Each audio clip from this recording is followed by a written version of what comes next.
Money is one of the biggest sources of marital conflict and can be one of the hardest to resolve, often because arguments over money bring out our larger subconscious hopes and fears. Brad Klontz, a psychologist, certified financial planner, and associate professor at Kansas State University, joins us now to discuss the techniques he uses with clients. Brad, welcome to Lunch Break. Thanks for being with us. Thanks for having me, Tanya. So in your experience, when a couple can't stop arguing over money, what is the most common source of that disagreement? Well, first of all, it is the number one thing we fight about in relationships. It's the number one cause of divorce in the first few years of marriage. So it's a real hot topic. So first of all, most people aren't really comfortable talking about it in general because it does feel like a minefield that could easily go wrong.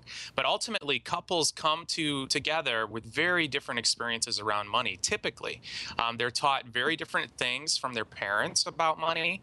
And much of these beliefs around money are held in their unconscious, and they really don't come out to play until you are in a relationship. And so if one spouse is more of a spender, let's say, and the other more of a saver, you're going to have problems.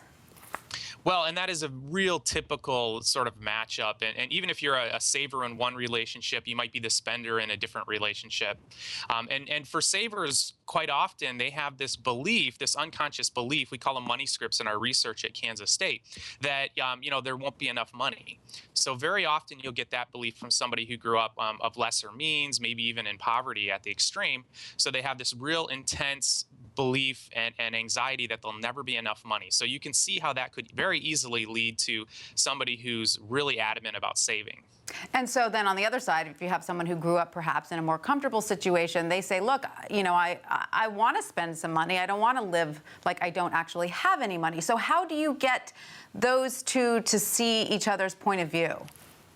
Well, typically, I call them walk-by conversations around money, and it's usually happening in the kitchen when we're throwing darts at each other. And really what I want couples to do is stop fighting about whatever the latest thing they're fighting about and have a deeper conversation about money that goes back to your childhood. So I have couples ask each other and talk about, their earliest experiences around money, what their mother taught them, what their father taught them, to really give that anxiety and that conflict a context, because there's a reason why people are having intense emotion around money. And if we can be good to our partners in terms of listening and understanding, it very often clears the way to resolving the problems. And you say a lot of people go into relationships with a little bit of magical thinking when it comes to marriage and finances. I love you, therefore we must see eye to eye on this issue. Well, and it's really easy to brush off any sort of potential concerns early on in the relationship. And since money is a really taboo topic in our culture, it's really difficult to talk about. So it's the conversation we usually don't have, but very often we'll see some hints of concern, and it usually slaps us in the face a year or two into the relationship. And that's why it is the number one reason for divorce in the first 3 years. So it has to be handled very carefully and very purposefully. All right, Brad, a parting piece of advice to couples who are fighting over money? Just think in terms of, this isn't about the latest thing you're fighting about. This is a much deeper psychological issue for you and your partner. So treat it with care. And if you can't resolve it, go ask for help. Most couples will fight about the same thing for 7 years before getting some help. Don't spend that much time building resentments. Brad Klontz, thank you so much for that excellent advice.